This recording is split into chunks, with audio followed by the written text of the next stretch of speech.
Basketball Hustle TV fans. Yeah, we back at it today, man. We got a great show coming, man. We got one of the best ball handlers in the country coming at us, yo. So we're gonna wait till we get everybody logged in and coming in. I'm excited for today's show because I'm a big fan of our guest today, man. It's about to be crazy, man. We appreciate y'all time and look forward to getting this thing going. Okay.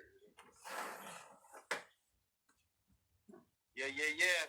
It's about to go down, baby. Basketball Hustle TV. What up, baby? How you doing? What's up, Reverend? What's up, brother? How you? Chilling, man. We appreciate you coming on, y'all. Yo, we got the famous and the number one ball handler in my eyes, and the number one ball handler in the world, yo. Shammgod, yo. Sham, appreciate you coming on, man. We got your Basketball Hustle TV. Welcome. Yeah. Nah, thanks for having me, man. You know, I look up to you. So, you know, it's all good anytime, bro. Definitely. Not. Yeah, it's been a while since we shared this love together, man. I know we just getting caught up. Me and him just got our relationship growing the last couple of weeks. Sham, the whole purpose of us getting together right now is for you to kind of tell the crew and the fans and the world out there, one, what you got going on. Two, talking about the journey on how you got to get to this point, you know, because for me, knowing you, I know the work you put in. I know the love you got for this game and for the people, for our people. Yeah. So I just wanted to show the love and give it back, and, you know, so if you could just first go ahead. Nah, definitely. Like I said, you know, growing up in New York, you know, being born in Brooklyn, then, you know, raised in Harlem, you know, when I first started watching basketball, grew up watching guys like, you know, you, Booger Smith, you know, those is like the great ball handlers to me. Then going to 155th Street, watching Rucker Park, stuff like that. Just growing up, and then, you know, once I moved to Harlem, I just had a love for the game and just start putting that work in. And like I said, I'll never forget watching you and Doc Turner, you know, USL in the backcourt. You know, getting busy. And I just talked to Sel today. He said to tell you what's up. Yeah, so I definitely said what's up, man. You know, just hooping, bro. And now, like I said, everything else took on a life of its own. Right. You know, and God blessed me in ways I can't possibly imagine.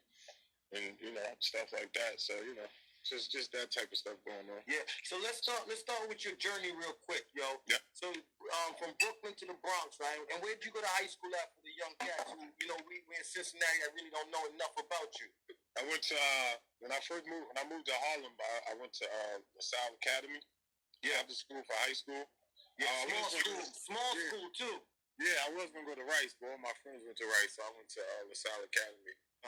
And you know, it's funny because when I first moved to Harlem, I went to elementary school, PS 175.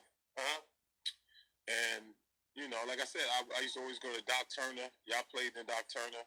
Yeah. You know, after that, after that, I was like, man, I was fascinated by the way you dribbled. Like I said, in the same tournament, I saw you play. I saw Booger Smith play. Yeah, and that cat handles is nice.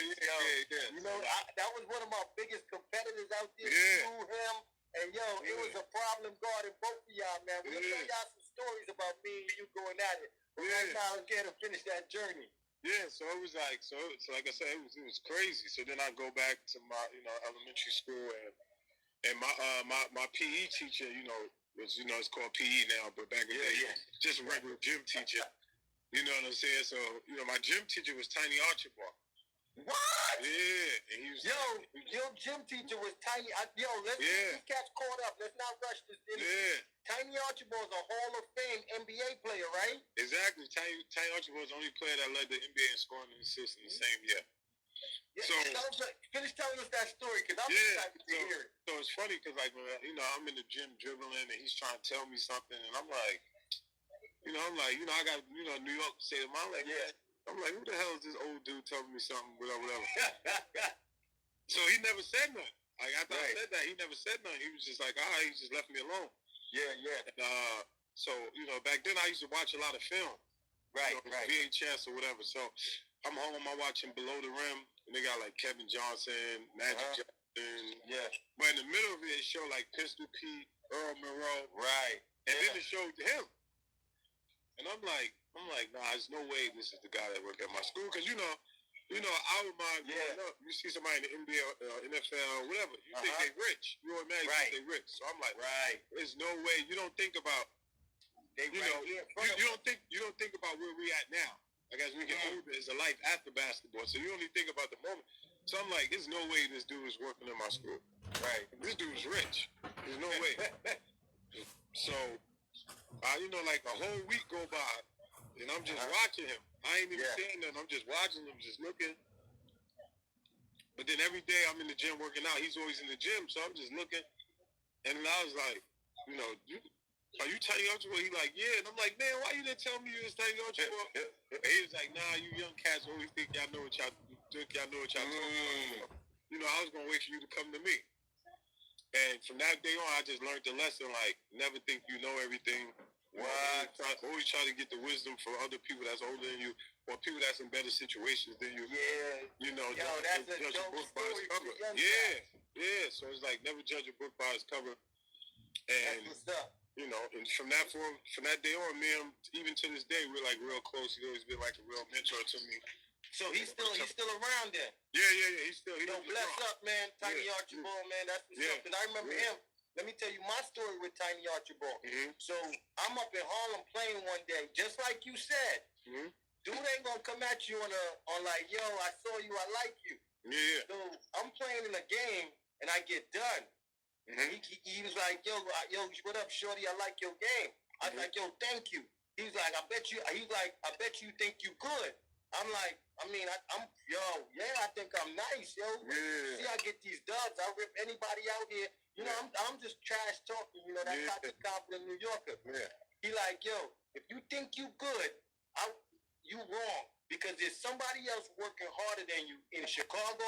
There's somebody else working on that harder than you in California. There's always somebody working harder than you. Yo, up to this day, that still bothers me. Yeah, facts. Like that's how he was. He was just a workaholic. So he just put that in me just to always work. So since then I've always worked. I never looked at it like, even when people talk, I never look at it like, oh, I got the best hand. I got this. I always see other people and see people dribble, see things in other people that I'm like, okay, you know, I need to get that. I need to learn that. Right. Stuff like that. So I'm just like a real student of the game. Like even now, I'm still like a student. I don't think. Even now, my dude, when you're the teacher? Yeah, so even now when I'm a teacher, I learn from every, like that's what people understand. Like I learn from every person I train. You know what I'm saying? Something different about their body, the way the dynamics of their body, or if they can do something, if they can't do something.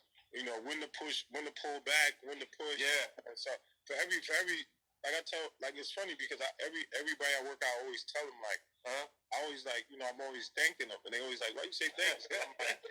And I'm like, cuz you let me be a part of your story. You know what I'm saying?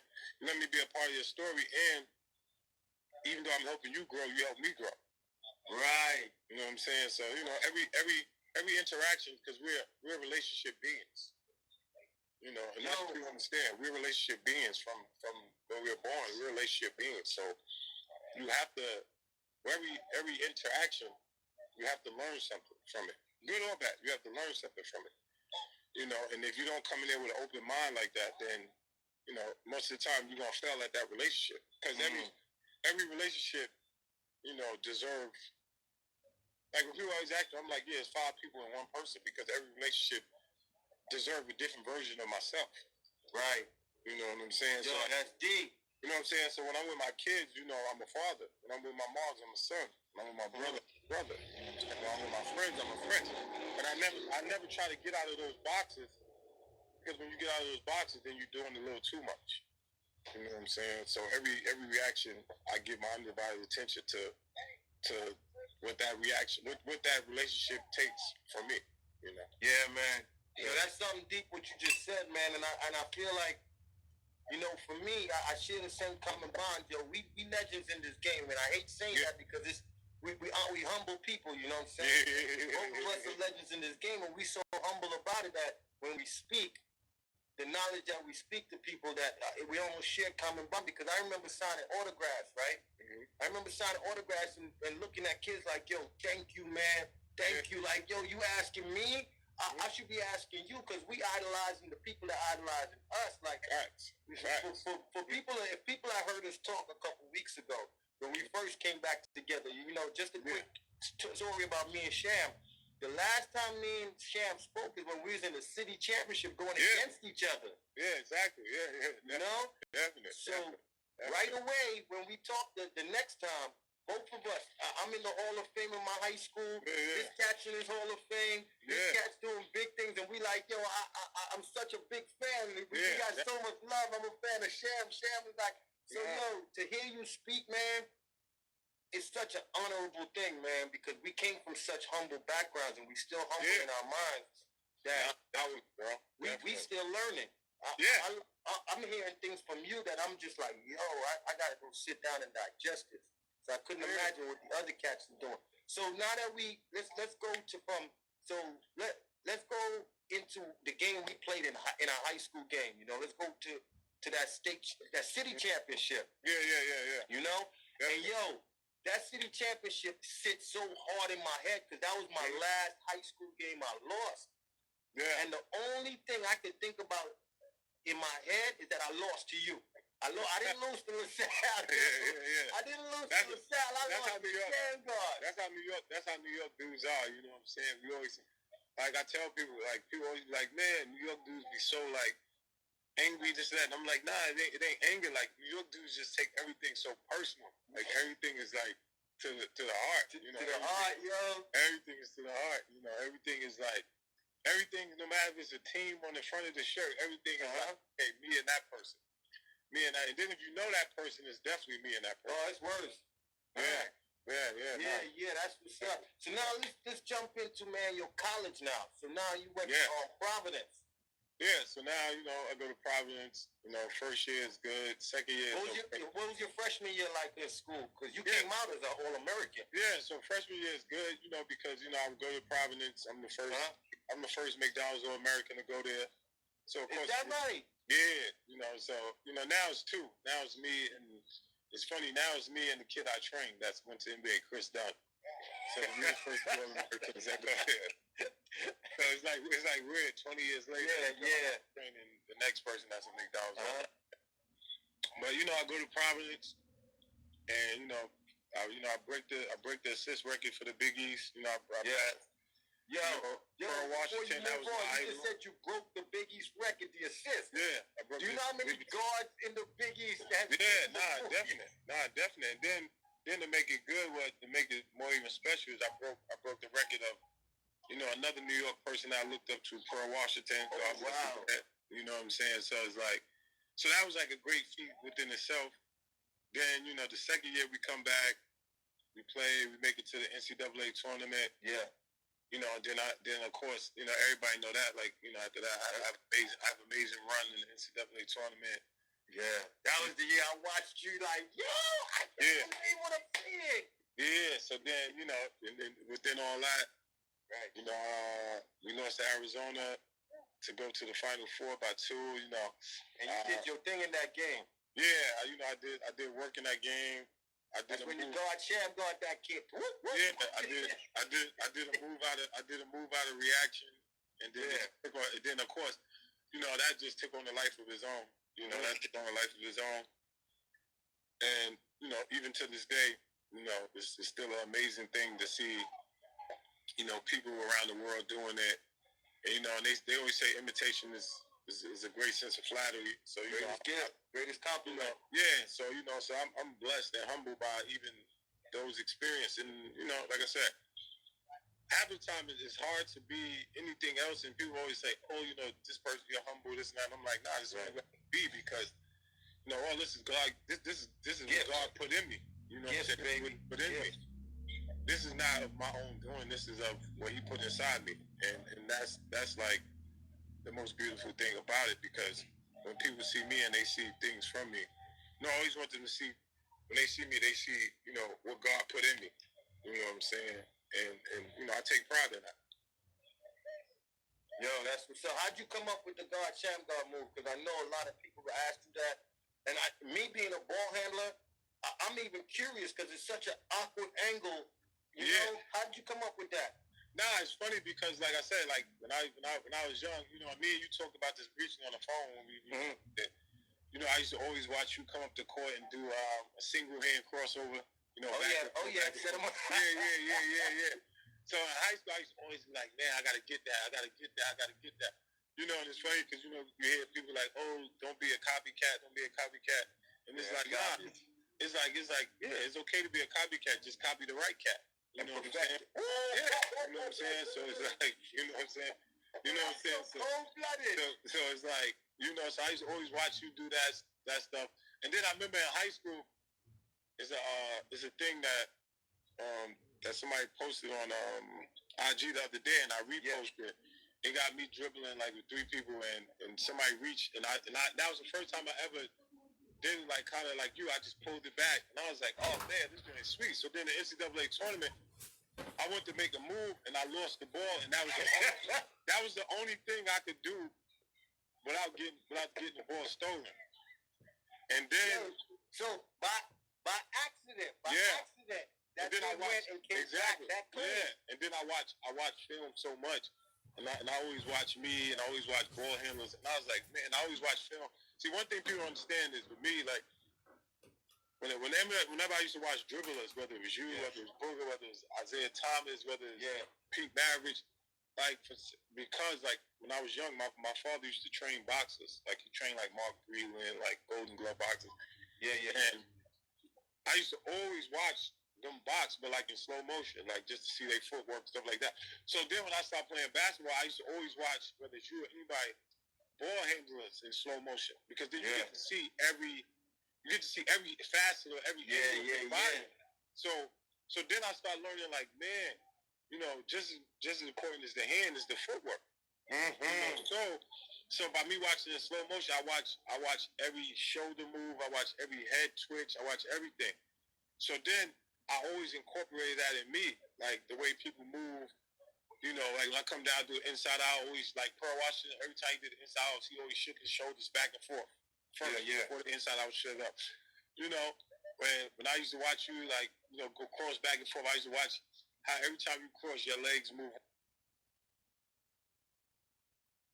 Opposite reaction. I just do I practice so many dribbling moves that in the moment, only thing I got to do is react. Right. You know, like I said, the problem with kids now, kids only practice moves. They don't practice how to dribble. So then, when they move fail, they have nothing else. They have no counters. They have nothing else. You know, and it's like I said, it's like a great boxer. Like if you watch Floyd, the reason why Floyd don't lose is because everything he does is counter. So it's no element to there's no cadence to his boxing. Just right. So like with me, I never wanted no cadence to the way I dribble. It's like it's dudes I watch in NBA now, and I could tell you every move before it comes because I know their cadence. You know, so I see the whole setup move. I'm like, okay, he going in and out between legs behind the back. Yeah. Okay, if he change the angle, he going in and out cross, but come back behind the back, then go between the legs. But it's the same cadence. You know what I'm saying? But a person that's just a fan, they just see it. They like, man, he got crazy hands. They like, he got crazy hands. I'm like, no, he's not. Really, he's doing the same move every time. It's just a different cadence to it, a different angle to it. That's what's up. Yeah. Yo, so man, we could talk forever, but I want to know something that me and you touched on that was really important the last time we talked. So I want you to get into some of the things you're doing right now. I want you to tell the people so they can keep up. I know you got a podcast. I know you're training. But what I would love for the next maybe 10 minutes for you to tell us what you're doing and where you see. You had said something about where you saw basketball going.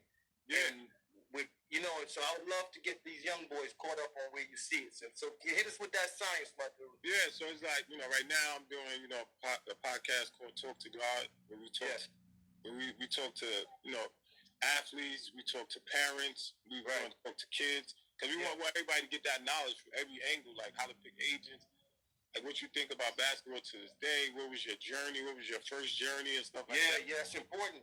And then we have Shammgod University, you know, where I'm trying to help train other trainers that want to train, and hopefully one day get it big enough that where the people that come to Shammgod University and they train, kids go to college and trainers go to NBA teams.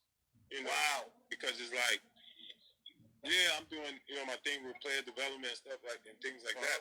But there's other trainers out there that people don't know of, that's in our communities that's training kids every day. And they just need a platform to show NBA coaches, because like the best thing about it is the relationship. Yeah.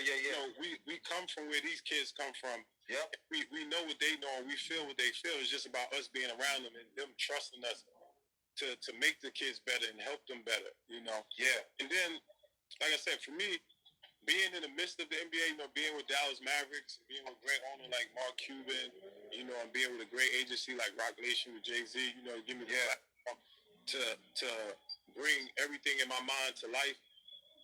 When I look at the NBA now, NBA is to me is a big New York.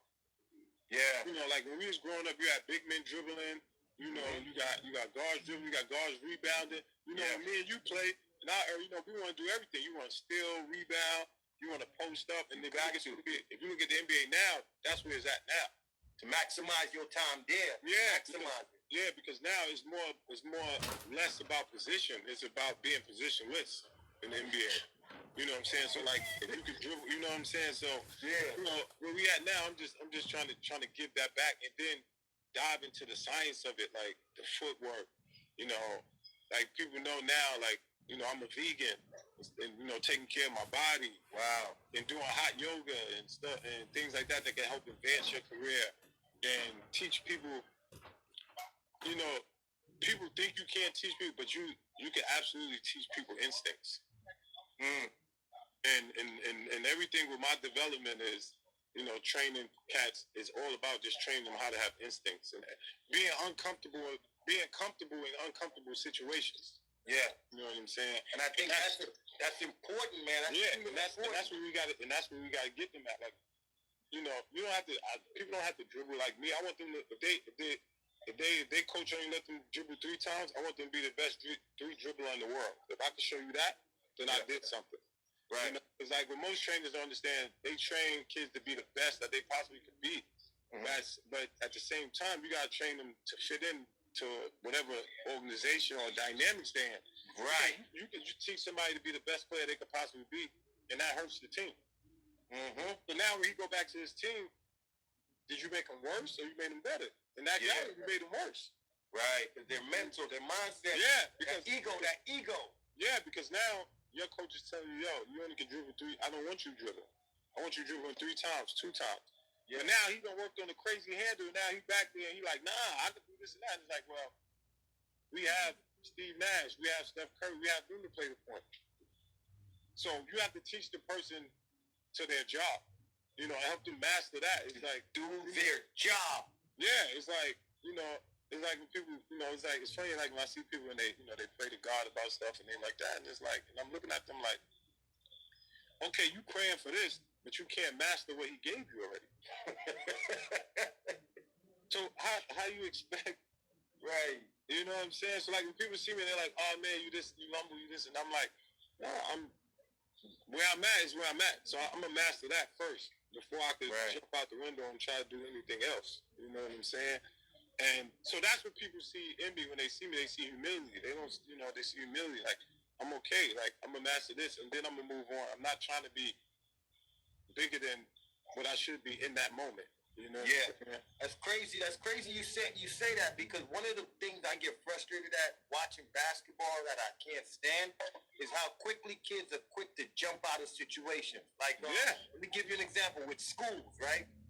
There's no commitment and there's no loyalty to climbing out of your situation you at a school. Like, I'm on the bench, and instead of me, you know what? I'm on the bench as a sophomore. I'm going to climb out of this. I'm going to outwork that varsity player. I'm going to get my spot.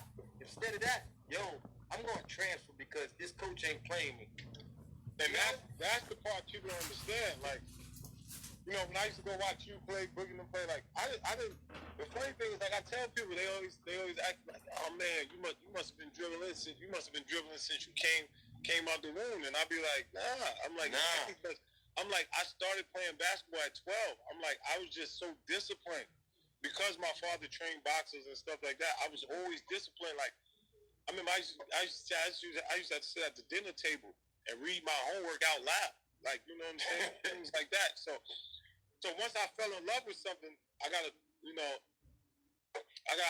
compulsive personality. So once I lock on to something, I'm locked on. So once I fell in love with basketball, fell in love with dribbling, I used to dribble like 6 hours a day, like just every day, just for the love, just me. You know what I'm saying? So it's like, so it's not about like when you started, it's about it's about the work you put in. So work you put into it. So I used to be on teams. I mean, when I first moved to Harlem, it was when I first started playing basketball, I was with I was around Ray for Austin, Mays, Cameron, Kareem Reed, Steph Marbury.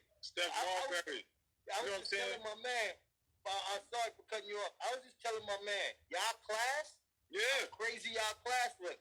Throw those names out again. The point guards we have to play against in your class. So it was like, you know, it was Kareem Reed, Ray for Austin, you know, Ed Coda, it was Booger, you, it was Stephon Marbury, Speedy Claxton, it was you know what I'm saying? It was just Shaheem Holloway. It was just so many people. So when you growing up and you like, cause like you said, I was that cat when I first came up. I'm looking at these dudes like superheroes. I'm like, yo, these dudes is nice. Like, I don't know how to play. I'm like, yo, these dudes is nice. So, like you said, I could have pouted or did like you said, gave up and said, I'm gonna go over here and try. But I was like, nah. I was like, yo, I'm gonna get better. I'm gonna work to get better. And that's the problem, like you said, because kids always jump out the fence or coaches quick to jump out. So you even when you go to another team and you think you got better, you don't really know that you got better because you didn't pass the people you was fighting against. Right. That's how you know when you got better. Right. You know what I'm saying? Like if you've been playing against somebody, if somebody's been starting over you every day. Yeah. Now all of a sudden you starting with him or you starting over him, you know you achieved something. Right. By you going to another team, only thing you did was you a good player on a bad team. The other person's still better than you. Right. Because if he come over there, then he gonna take that spot. Right. Yeah. So it's like we just you know, now I was taught never run, just face everything. Face that challenge, baby. Yeah. Run from no man. Challenge yourself. Yeah, because you can always be number 2, but you know you gotta get past number 1. Right. You know what I'm saying? Your knowledge, man. You say, I could talk to you for hours on top of hours, man, because your knowledge, you don't hear some of the things you're saying on a regular, man. So I can't tell you how much I appreciate you. How do people get at you, man? Shammgod University, I'm trying to get at trying to get at you, man. But Basketball Hustle TV trying to come to you, man. Yeah, I got ShammgodUniversity.com. Then I got, everybody always hit me up on Shammgod 12. On IG, and then, I got GodShammgodPlaying.com. So, then I got Mav. I'm on Mav website. So, what about the podcast? When should we catch you in the podcast? Oh, the podcast is, whenever y'all want to do it, y'all can get on mine whenever. You just let me know, because the podcast come out every Friday. Every Friday? Yeah, that's what I'm trying to get. I just did one with Andre Barrett. Okay. And, the link is on there and all that, but, and then after that, I'll text you the link, too, so you can have it. Yeah, we're gonna post all of that. We need all of that so we can. The Basketball Hustle TV fans. Definitely. We underground, baby. I see y'all. We go to the streets, baby. Y'all working. Yeah, no doubt. All right, definitely. So, man, we got mad love for you, man. Tell my man Steph I said what's up. I got mad love for the people. So, man, I there's so much I want to ask, but I know you just got home from working. We'll get at each other again, man. Definitely. And where you at right now? You in Dallas? Yeah, I'm in Dallas. And once this the whole thing over, I'll pull up in Cincinnati. What's up? You know we got that Sherwin Anderson Skills Academy. Yeah, definitely. I love your work. Definitely pull up the Sherwin Anderson Skills Academy. Like, like I said, for you, always give you your flowers. Like I told you, bro. Like, if it wasn't for you, I wouldn't have had the vision. So anybody that's learning from you out there, they need to understand, like, the kind of training they getting, and they need to, be thankful for that training, because I got the training from afar. So anybody that's getting the training up close, they need to run with it and listen and manifest it for real. Because, like, this is not saying it because you're there. Because, me and you spoke last week. Like, Yeah. Like, it wasn't for you. And it's funny because, like, all my dudes, I was just telling my dude, I said, yo, guess who I spoke to? He was like, who? I was like, Sherwin. He was like, yo, remember you used to go to the park and always thought you was Sherwin Anderson? I'm like, yo. I'm like, yo, that's why I was crazy when I spoke to him. That's the crazy part, yo. It's crazy. Yeah. It's crazy to hear your journey. Because when they first came to me, it was like, yo, there's a cat named Sham in Manhattan. He is killing it. You was like in 7th or 8th grade. Yeah. They was telling me about you. They was like, this cat is nice. All he do is practice. He trying to come and kill you. And then to watch you grow into this, like to watch you grow into what I am seeing you at now, the love is real, yo. Yeah. I hope some of these young cats can see what me and you are doing right now. Because our competitive nature against each other was intense.